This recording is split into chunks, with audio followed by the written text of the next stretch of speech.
Hi, I'm going to take a quick look at um, first day of Moodle and collaborate. Step one, you be in your course. You go to the settings area, and down here you have a course visibility, and it's usually on hide, but you'd want it on show. And you just go down and hit save and display. That's in the settings. And then your course is then shown to the students, and then they can enter. Next, day one, after your course is all set up, you come down to your online class. It's usually just a link like this. Some people may be using Zoom or Teams, but we're just going to focus on Collaborate. You click on the class. It opens a sessions page, it's called. And this is the room here. So you click this, and you join the course room. Before we go there, if you do recordings, and we recommend if you do recordings, know that at some point they get deleted. So they're not a permanent spot to record stuff. They're just for if people miss courses and stuff like that. Up here in this upper left corner, there's 3 dashes. And beside sessions, there'd be a spot for recordings, and recordings would live here. They would just show up and you could watch the videos. Usually at the end of the term, we go in and delete all the recordings, so we don't have enough storage to maintain that. So back on this page, I call it the front porch or the foyer. You just click anywhere along this, and you can join the course room.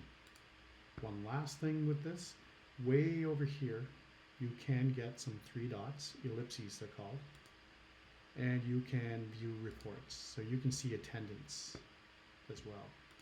So there are, if there were sessions, it would show some sessions here, but it would also have reports like attendance and stuff like that. So I just come back here, and we're just going to join the room now. Usually a create session, it's not for the classes. Don't put in, like, say, this Monday's class, next week's class, the week after. This would be like if you have group work, and you might want some of the students to have group sessions. So group 1, 2, 3, 4, you would create those sessions and change the end date on those to have a different thing. So you need to have that. You need to have a time, like say group 1 meeting room. You can add a session, but make sure that they're moderator, not just participants. Otherwise, they're just in there talking to each other. But if they give them moderator status in those sessions, they can actually share their screens together and do a lot more stuff. And then you hit create, and there's like a group 1 meeting room, and you do the same for the other ones. Group 2, group 3. And that's it for group meetings. The other thing you can do is just ask as a request to STFX Online to make some group meeting rooms. You can usually do it pretty quick, going through them and make sure all the settings are right. Okay, so joining the room. It takes a second. First time in, it may ask you to allow your webcam and your microphone, so that comes as a pop-up, and you would say yes and yes to those. You have this pop-up for starting recording, but I'm just going to hide that for now. There's a little side menu here, this little pink tab in the side menu, and that opens up, and you'll see your chat. Actually, this attendees panel is usually down here as well. So you have these icons: chat, attendees, share content, and then whole system settings. So we'll start with chat in this side menu. You can collapse the menu as well. If you had your webcam on, it would show up here as full screen until you share some content. You would have either share in a file, or you can share, which we'll get to in a minute, share a screen. So in the chat, there's your everyone chat, and you can talk to individuals as well. Like if there was a list of class people, you can actually see their names, and there will be the ellipses beside their names, and you can send private chat. The chats kind of live here as a submenu, but everyone chat's the main one. That would go to everyone at all times, no matter where they are. So, and if you put in links, you can put in YouTube. If you want to share a video, the best way to do it is just give them the link and let them go watch it and come back. That's the same for Zoom or Teams or anything really. You have some people with less internet than other people, and if they can just watch it on their own YouTube, it's way better. So you click that, and then that takes you to YouTube. So you'd be in here and YouTube, and then to navigate back to the class, you'd be like, all right, I'm on this, but how do I get back to the class? So over here, you'll see the class. It has a red dot, has that collaborate icon, and then there's that sessions page and the Moodle page. So you can navigate the tabs as you need. You are still in this room in Collaborate. So like if you go to this page, your microphone, if it's active, it would still be running. So you'd make sure your microphone and stuff is active or not active if you're watching video. And that's pretty much it for chat. You have a live, you can put live links in there and they work. And yeah, you would send them back to that. The second panel over is the attendees panel I was mentioning earlier. This would be the class list. And I like the class list. You can take the small little docket, like a little thing with the 2 people and the number 1. It'll have the number of people. So if there's 13 people, it'd be 13.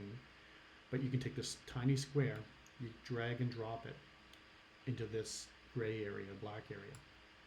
And then the column is here instead. And so you'd always see, no matter what you do with the side panel, you would always see the class list here. And if they raise their hand, you would see that they raise their hand. If they're way down here with a Z name at the bottom, it's alphabetical, usually with the first name, it bumps them to the top of that list as well. So you'd always see when someone raises their hand, they're at the top of the list. And that'd also be first in line. And then the second person that raised their hand would be second in line. So you'll always see that list, no matter what you do on this content sharing area. Okay, so thirdly, that's it for the attendees panel.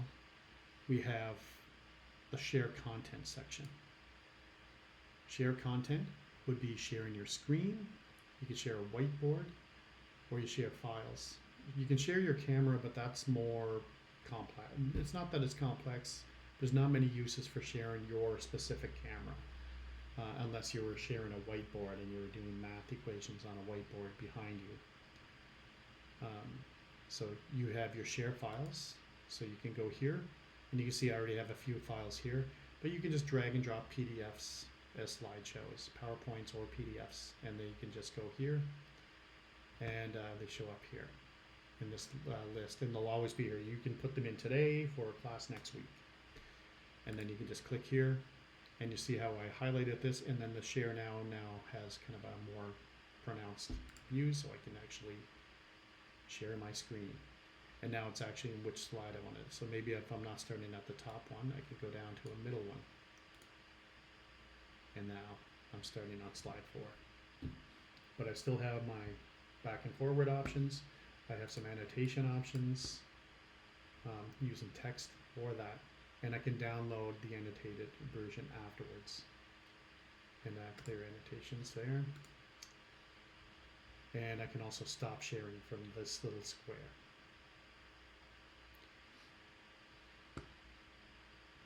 Now, there was another option. Let me go to backspace on this share content panel. So I'm back to share files, back a little further, and we had the whiteboard. With a whiteboard, you can either do a whiteboard, or if you had it this way, you can actually use these as whiteboards. As you can see, I was using, I believe I even have just a blank slide in your PowerPoint. And if you had it up on the way we just did it with share files, that can be a whiteboard.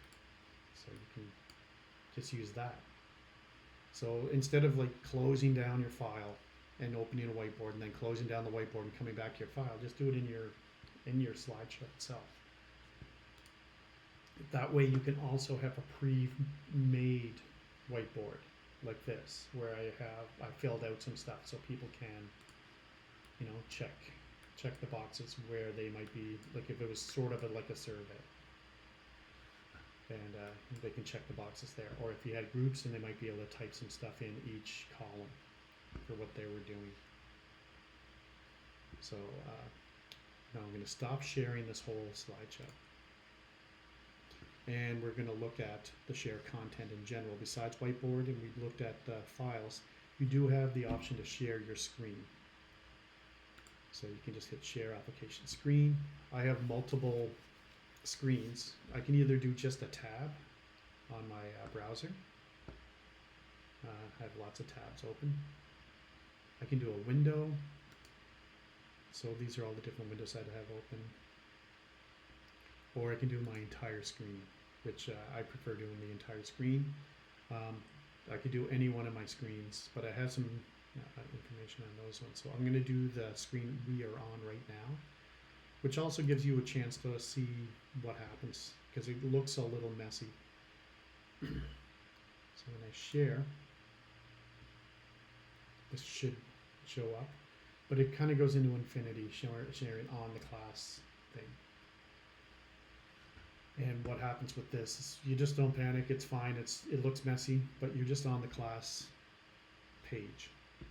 So you can go to YouTube, and it actually would show these items on the class page instead of this.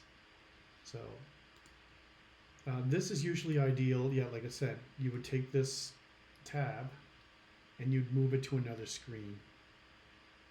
And if you moved it over to another screen, then you could be watching your class and sharing a tab like this, or this on your, even your Moodle page if you're going through it. You could share that on your screen as well. And you'd also see your attendees, and you'd see chat and your comments at the same time. Okay, that's pretty much it for that part. I'll stop this video, and I'll do one more on breakout groups separately, because that's another important one. That's a little bit different, but it'll just shorten the video, so people don't need to know it. That's fine.